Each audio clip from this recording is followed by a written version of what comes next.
प्रियाः मम श्रद्धेयाः छात्राः श्री लाल बहादुर शास्त्री राष्ट्रीय संस्कृत विद्यापीठेन आयोजितायाम् अस्याम् ई पाठशाला कार्यशालायां भवतां कृते स्वागतम्। अत्र अस्माभिः रसगंगाधरस्य विषयाः आलोच्यन्ते।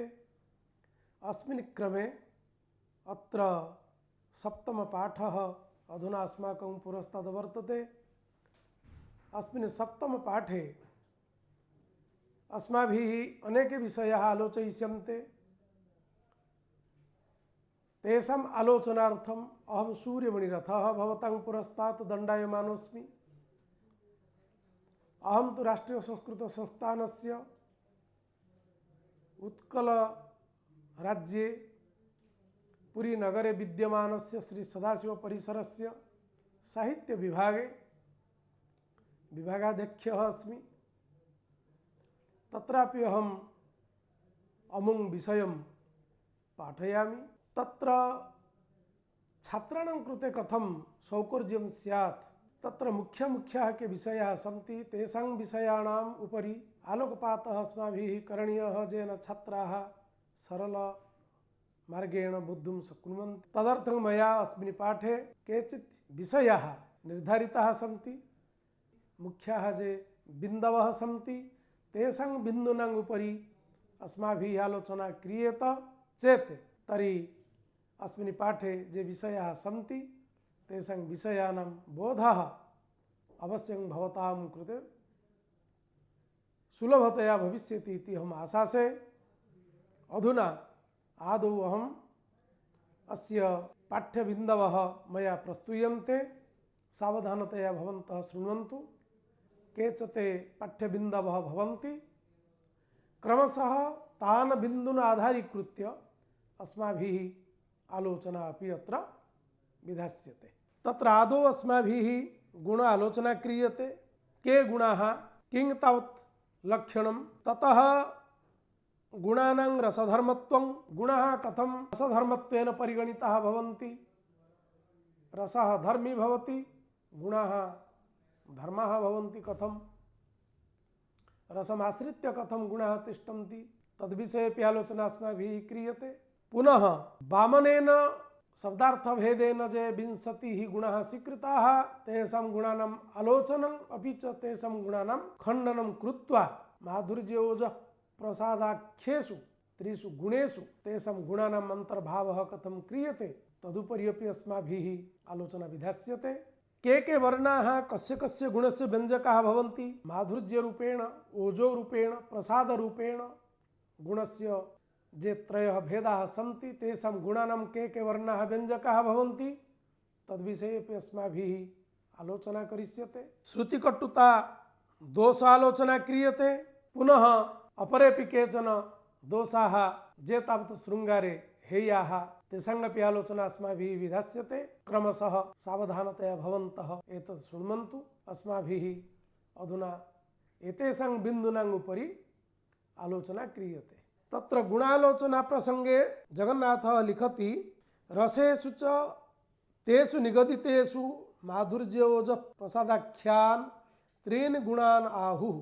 तत्र शृङ्गारे संयोगाख्ये यन्माधुर्यं ततोऽतिशयितं करुणे ताभ्यां विप्रलम्भे तेभ्योऽपि शान्ते उत्तरोत्तरम् अतिशयितायाः चित्तद्रुतेः जननात् इति केचित् वदन्ति। संयोग शृङ्गारात् करुणशान्तयोः ताभ्यामपि विप्रलम्भे इति अपरे केचित् वदन्ति। संयोग शृङ्गारात् करुण विप्रलम्भ शान्तेषु अतिशयितमेव न पुनः तत्रापि तारतम्यम् इति अपरे केचित् वदन्ति। अत्र एतत् मतत्रय आलोचना काले प्रथमचरमयोः मतयोः करुणे विप्रलम्भे तत् शान्ते चातिशयान्वितम् इति ममटस्य सूत्रानुकूल्यं जायते। तस्य उत्तरसूत्रगतस्य क्रमेण इति पदस्य अपकर्ष अनपकर्षाभ्यां व्याख्याद्वयस्य संभवात्। मध्यस्थे तु मते करुणशान्ताभ्यां विप्रलम्भस्य माधुर्यातिशये यदि सहृदयानाम् अनुभवः अस्ति तदा स एव प्रमाणम्।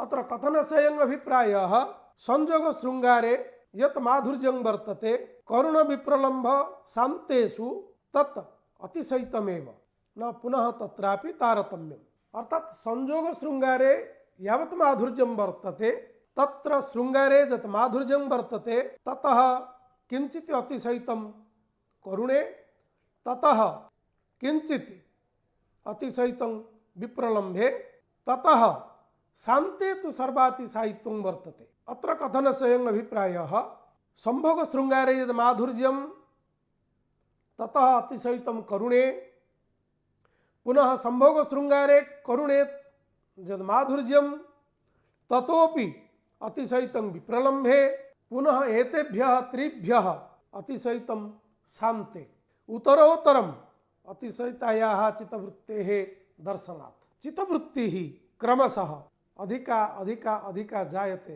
इति केचित् वदन्ति। अपरे केचित् कथयन्ति संयोग शृंगारात् करुण शान्तयोः ताभ्यङ्गपि विप्रलम्भे। अत्र इदं तात्पर्यं संयोग शृंगारे यावत् माधुर्यं वर्तते ततोपि किंचित् अधिकतया करुण शान्तयोः रसयोः वर्तते। पुनः आभ्यङ्गपि रसाभ्यां किंचित् अधिकतरं शान्ते वर्तते। आभ्यङ्गपि किंचित् अधिकतरं विप्रलम्भे वर्तते। अतः जगन्नाथेन लिखितं संयोग शृंगारात् करुण शान्तयोः ताभ्यङ्गपि विप्रलम्भे इति अपरे। संयोग शृंगारात् करुण विप्रलम्भ शान्तेषु अतिशयितमेव न पुनः तत्रापि तारतम्यम् इति अपरे वदन्ति। संयोग शृंगारे यावत् माधुर्यं वर्तते ततः करुण विप्रलम्भ शान्तेषु अधिक रूपेण वर्तते परन्तु किंचित् तारतम्यं तत्र नास्ति इति अपरेपि वदन्ति। वीर विवत्स रौद्रेषु ओजसः उत्तरोत्तरम् आधिक्यं वर्तते तत्र दीप्तिरूपाजा चित्तवृत्तिर्वर्तते सा तु क्रमशः अधिकतया द्रष्टुं शक्यते। उत्तरोत्तर अधिकतया द्रष्टुं शक्यते तत्र। पुनः अद्भुत हास्य भयानकानां गुणद्वयोगित्वं केचित् इच्छन्ति अपरे तु प्रसादमात्रम्। अत्र कथनस्येयं अभिप्रायः तत्र नवरसाः सन्ति त्रयोपि गुणाः सन्ति।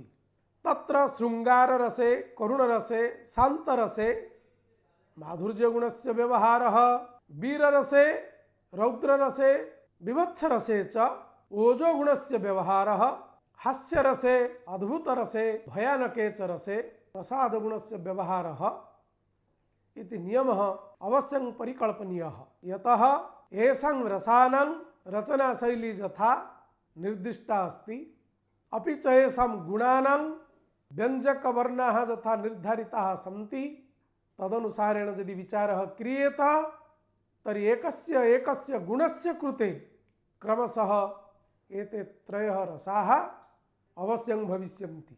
एतेन संघटनादिनिरूपणे अथवा रीतीनां निरूपणे या शैली अवलम्बिता अस्ति सा शैली तु अनेन मार्गेण एव आश्रिता इति ज्ञातुं शक्यते।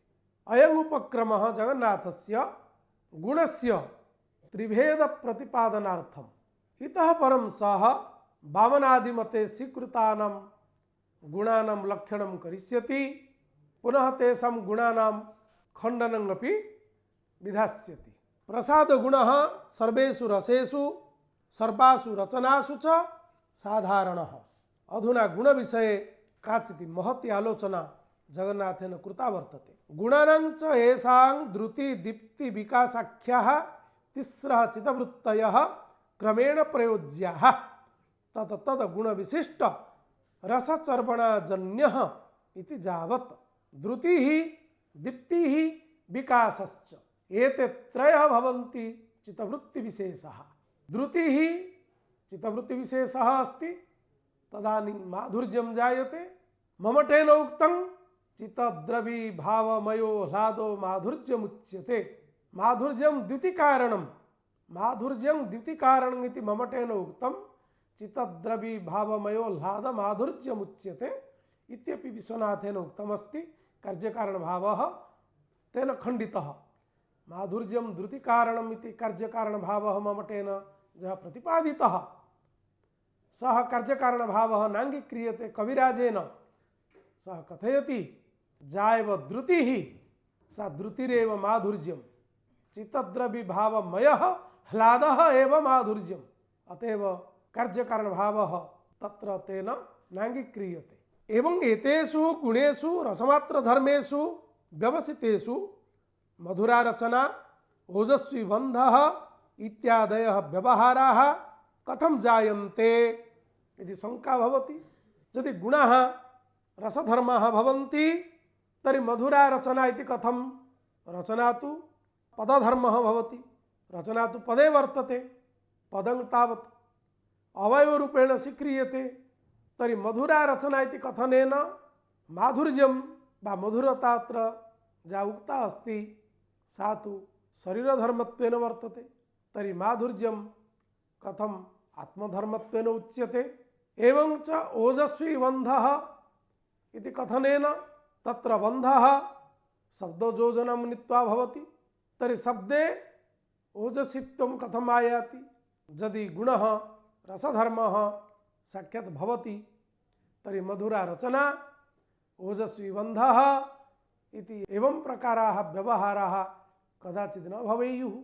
अस्मिन् प्रसंगे उच्यते वस्तुतः एतादृशाः व्यवहाराः भवन्ति, परन्तु एतादृशाः व्यवहाराः न मुख्याः व्यवहाराः अपि च गौणाः व्यवहाराः। कथं? लोके दृश्यते आकारस्य शूरः, कश्चित् पृथुलकायः जनः अस्ति सः शूरः इति उच्यते। कश्चित् दुर्बलः जनः अस्ति स तु न शूरः वीरः सः न इत्यपि उच्यते। तर्हि शूरत्वं वीरत्वं तत्तु आत्मधर्मः भवति, आकारे न तिष्ठति। भवतु नाम कश्चित् कृशकायः परन्तु सः महापराक्रमी भवेत्, भवतु कोऽपि पृथुलकायः स तु अतीव दुर्बलः भवेत्, परन्तु यथा आकारं दृष्ट्वा असौ शूरः, कृशकायं दृष्ट्वा असौ न वीरः इति व्यवहारः जायते, तथा रचना मधुरा ओजस्वी बन्धः इत्यादयः व्यवहाराः अपि क्रियन्ते। वस्तुतः एते व्यवहाराः न मुख्याः अपि च गौणाः भवन्ति। जेयमी माधुर्य ओजः प्रसादाख्याः त्रयः गुणाः उक्ताः तेषां रसमात्र धर्मत्वे किं प्रमाणम्? रसस्य धर्मः गुणः इत्यत्र किं प्रमाणमस्ति? अत्र जगन्नाथः किञ्चित् नवीनं मतम् उपस्थापयति।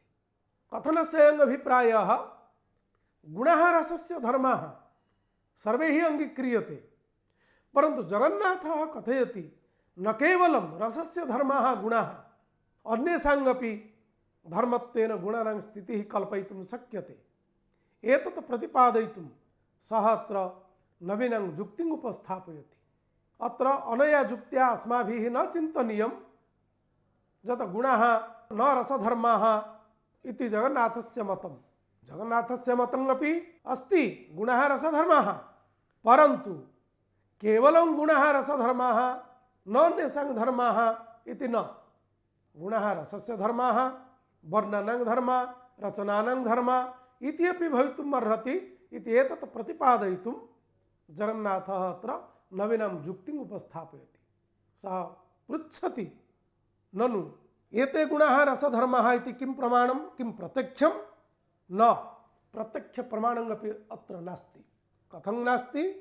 दाहादेः कार्यात् अनलगत उष्म संस्पर्शस्य यथा भिन्नतया अनुभवः तथा द्रुत्यादि चित्तवृत्तिभ्यः रसकार्येभ्यः अन्येषां रसगत गुणानाम् अननुभवात्। अत्र कथनस्य अभिप्रायः अग्नेः धर्मः दाहकत्वं वर्तते, उष्मत्वं वर्तते।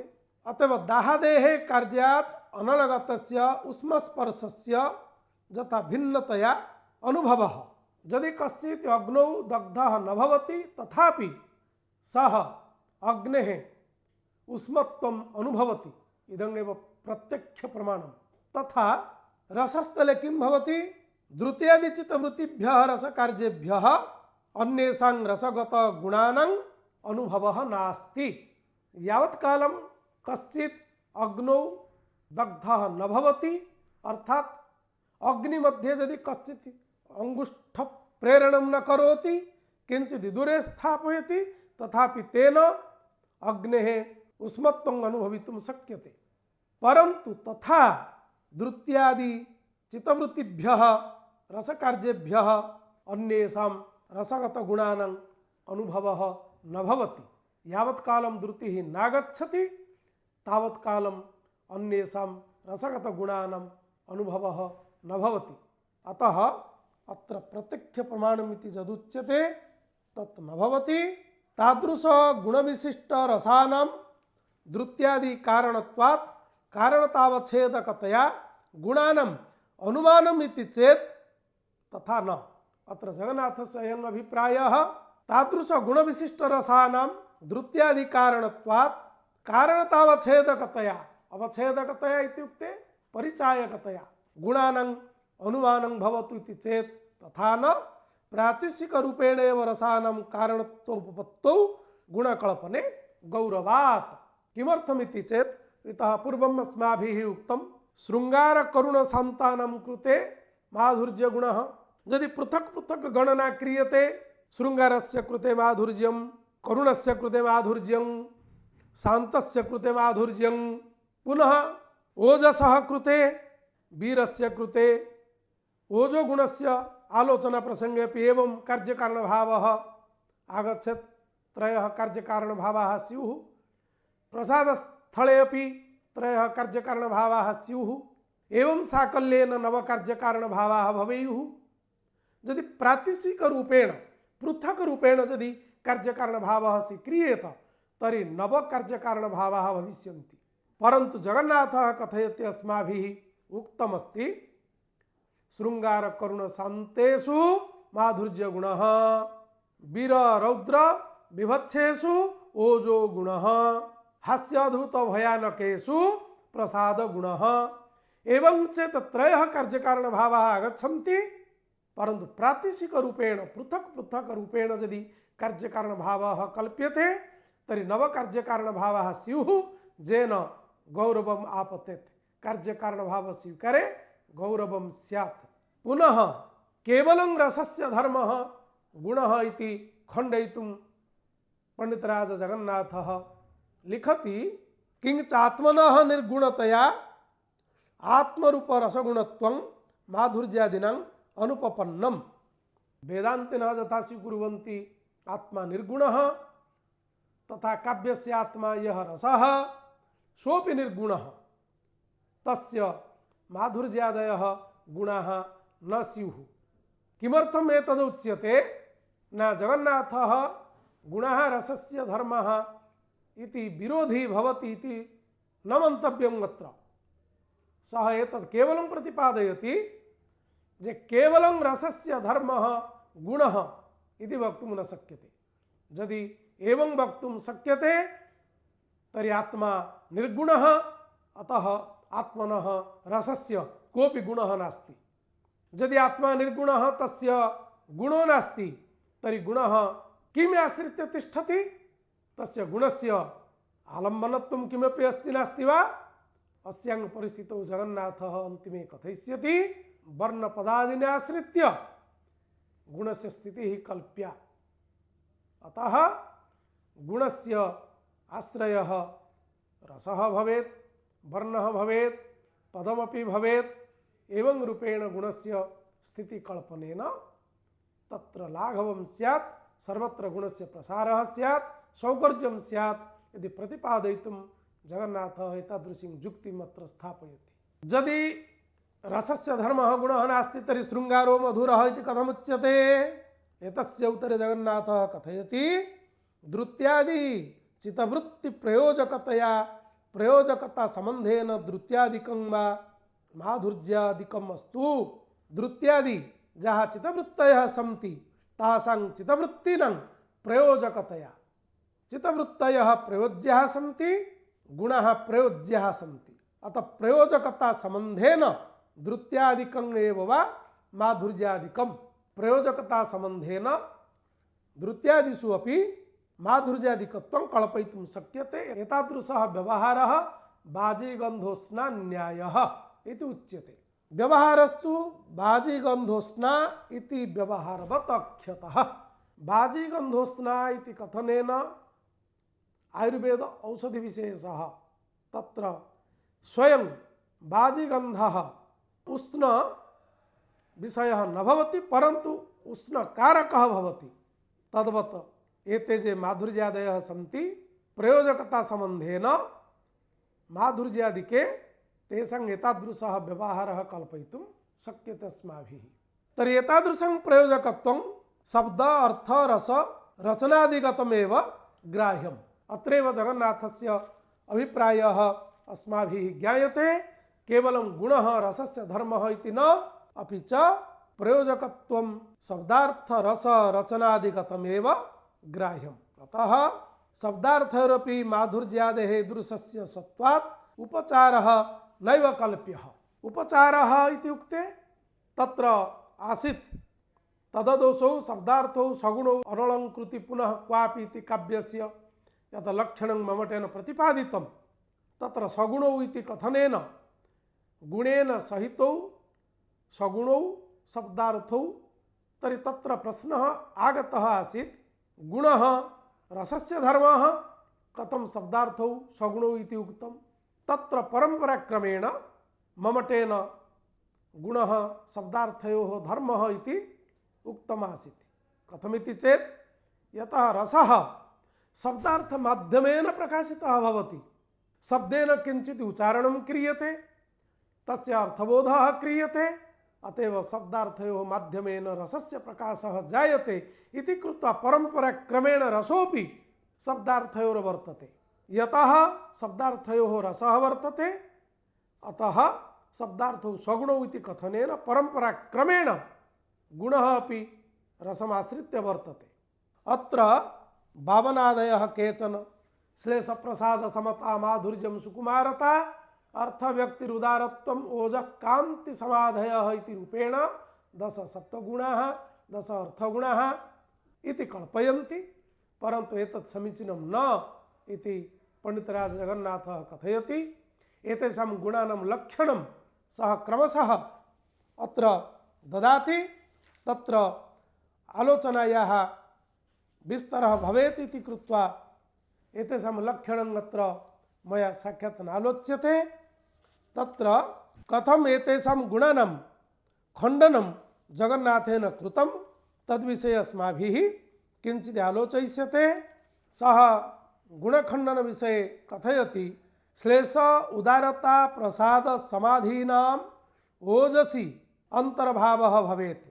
यतः अस्माभिः प्रदर्शितस्य ओजोगुणस्य यत् लक्षणं तत् लक्षणं भावन प्रतिपादितेषु एतेषु गुणेषु अपि वर्तते। अतः सः कथयति श्लेष उदारता प्रसाद समाधीनाम् ओज व्यंजक शब्द घटनायाम् अंतर्भावः।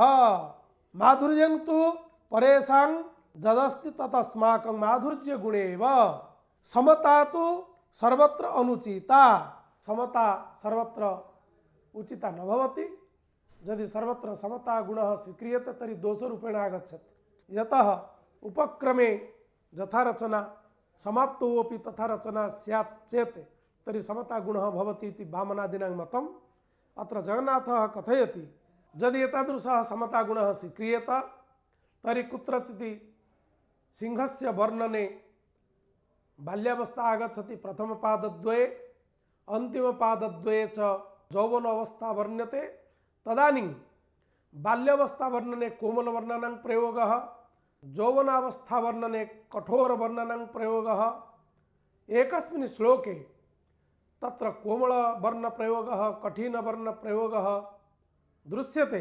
तत्र तु आरम्भः जया रीत्या भवति, समापनं तया रीत्या न भवति इति कृत्वा समतायाः तत्र दोषत्वं जातम्। एतादृशी रचना अपि कवीनां काव्येषु दृश्यते। अतः समता गुणः न स्वीकरणीयः इति अभिलाषः अस्ति जगन्नाथस्य। प्रसादेन अर्थव्यक्तिः गृहीता। अस्माकं यः प्रसादगुणः तस्य गुणस्य यत् लक्षणमस्ति तत् लक्षणं भावनादीनाम् अर्थव्यक्तिगुणे अपि अस्ति। अतएव अर्थव्यक्तिगुणः स्वतन्त्ररूपेण न स्वीकर्तव्यः। सः गुणः प्रसादे अंतर्गतः भवेत्। एवंगपि अर्थगुणेषु श्लेषः ओजसः आद्याः चत्वारः भेदाः ते सर्वे वैचित्र्यरूपाः न गुणान्तरभावम् आवहन्ति। तत्र अनधिकपदत्वात्मा प्रसादः उक्ति वैचित्र्य वपुः माधुर्यम् अपारुष्य शरीरं सौकुमार्ज्यं अग्राम्यत्वरूपा उदारता वैषम्य अभावलक्षणा समता साभिप्रायत्वात्मकः पंचमः ओजसः प्रकारः स्वभाव स्फुटत्वात्मिकार्थव्यक्तिः स्फुटरसत्वरूपा कान्तिश्च अधिकपदत्व अनभिकृतत्व अमंगल रूपशीलत्व ग्राम्य भग्न प्रक्रम अपुष्टार्थरूपाणां दोषाणां निराकरणेन स्वभावोक्ति अलङ्कारस्य च रसध्वनि रसवद अलङ्कारयोश्च स्वीकरणेन गतार्थता। अत्र कथनस्य अयम् अभिप्रायः तत्र सूक्ष्मरूपेण जगन्नाथेन एतदुच्यते।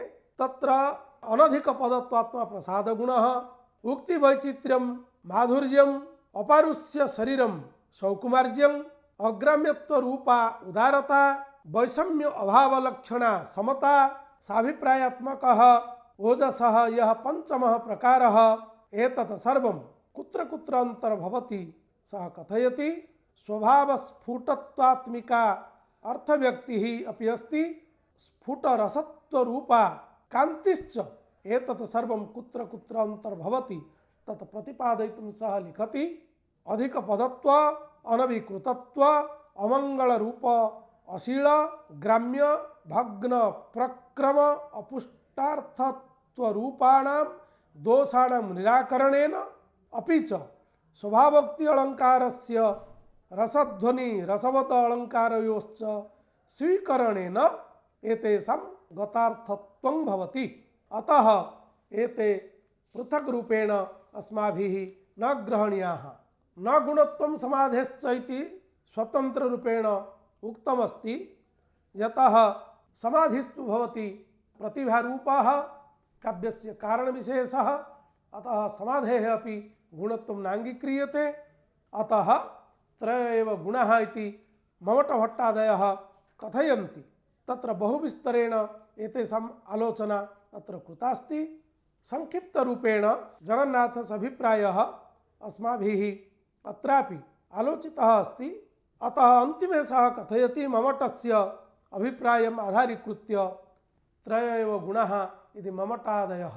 ममटः अपि गुणानां खण्डनं कृत्वा माधुर्यम् ओजः प्रसादं च इति गुणत्रयं स्वीकरोति। तत्र माधुर्यगुणस्य व्यञ्जकरूपेण कोमलवर्णानां प्रयोगः अपि भवेत्। तत्र वर्गाणां द्वितीयवर्णानां प्रयोगः चतुर्थवर्गाणां प्रयोगः ओजोगुणस्य कृते। एतत् अतिरिक्ताः अपरे ये वर्णाः जाताः वा सन्ति तेषां प्रयोगः कदाचित् माधुर्यगुणेपि भवितुमर्हति। तेन गुणानां आस्वादने अपि सौकर्यं स्यात्, गुणानां अवबोधने अपि अस्माकं सौकर्यं जायेत। श्रुतिकटुप्रभृतयः केचन दोषाः अपि जगन्नाथेन आलोचिताः।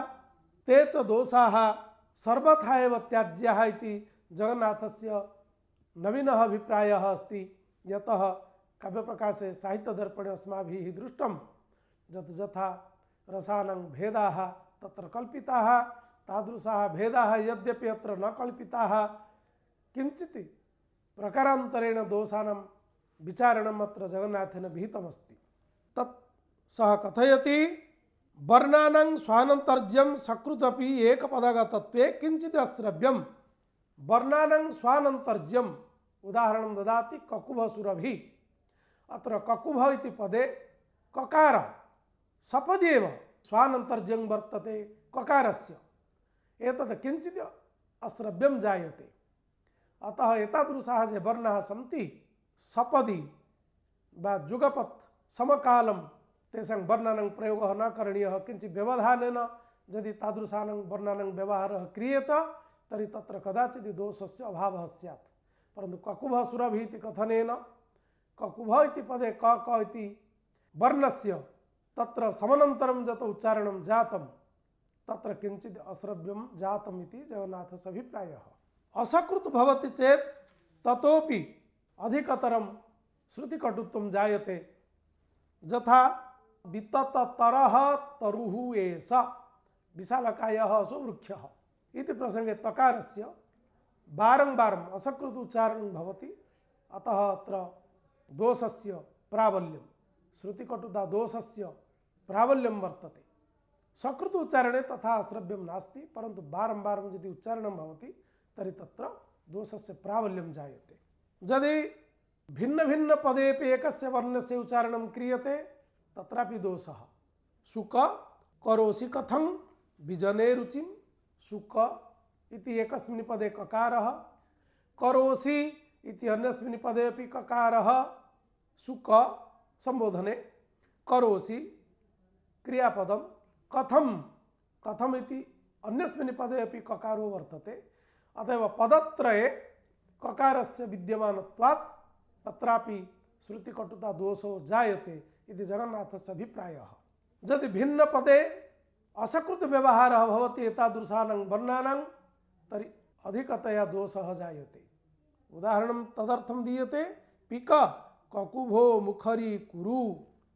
पिक इति एकस्मिन् वर्णे ककारः वर्तते, ककुभः इति अन्यस्मिन् पदे अपि ककारद्वयमस्ति, अतएव कुरु इति मुखरी कुरु इति अन्यत्र अपि ककारस्य स्थितिः वर्तते। अतएव भिन्न भिन्न पदे बारंबारम् उच्चारणत्वात् अत्रापि अश्रव्यं जायते। एवं रूपेण दोषाणामपि आलोचना अत्र महता जत्नेन जगन्नाथेन कृतः अस्ति। इतः परम् अमर्ककवेः एकं पद्यम् उदाहृत्य तत्रापि दोषं दर्शयति आचार्य जगन्नाथः। सः कथयति शून्यं वासगृहं विलोक्य शयनात् उत्थाय किंचित् शनैः निद्राव्याजमुपागतस्य शुचिरं निर्वर्ण्य पत्युर्मुखं विस्रब्धं परिचुम्ब्य जात पुलका मालोक्य गंडस्थलीं न लज्जा नम्रमुखी प्रियेण हसता बालाचिरं चुम्बिता इत्यादि रूपेण यत् पद्यं तत्र आलोचितमस्ति। यद्यपि अत्र शृङ्गारः वर्तते तथापि शृङ्गाररसे कथं दोषः अस्ति तद् प्रदर्शयति आचार्यः जगन्नाथः। सः कथयति अस्मिन् पद्ये ल्यप् प्रत्ययान्त पदानि पञ्च वर्तन्ते। शून्यं वासगृहं विलोक्य शयनात् उत्थाय किंचित् शनै इत्यत्रापि संयोगवर्ण तत् दोषः। पुनः निद्राव्याजमुपागतस्य शुचिरं निर्वर्ण्य अत्रापि ल्यप् प्रत्ययः। विस्रब्धं परिचुम्ब्य अत्रापि ल्यप् प्रत्ययः। जातपुलकामालोक्य गंडस्थलीं अत्रापि ल्यप् प्रत्ययः। एवं रूपेण एकस्मिन् पद्ये पञ्च ल्यप् प्रत्ययाः प्रयुक्ताः सन्ति। ये प्रत्ययाः खलु शृङ्गारस्य रसस्य अपकारकाः भवन्ति। एतेन कवेः रचना दारिद्र्यं सूच्यते इति जगन्नाथः उद्घोषयति। यद्यपि अमरुकस्य कवेः कृते तस्य सम्मानं वर्तते तथापि रचनायां कथं दोषः तेन उद्भाव्यते तदेव अत्र अस्माकम् आलोच्य विषयत्वेन वर्तते। एवं रूपेण पण्डितराज जगन्नाथः गुणालोचनं करोति, दोषालोचनं करोति, वामनादीनां 10 शब्दगुणानां खण्डनं 10 अर्थगुणानां खण्डनं करोति। संक्षेपरूपेण विशालः विषयः अस्ति। तत्र स्वल्पस्य कालेन एतत् सम्यक् रूपेण वक्तुं न शक्यते। अतः स्थालीपुलाकन्यायेन अस्माभिः अत्र किञ्चित् आलोचितं। तत् गृहं गत्वा भवन्तः अपि मूलपाठेन सह संयोज्य यदि पुनः आलोचना क्रियेत तर्हि अवश्यम् अत्र किञ्चित् सुफलं प्राप्तुं शक्येत। अस्तु, एतावता अहं विरमामि। सर्वेषां कृते धन्यवादाः।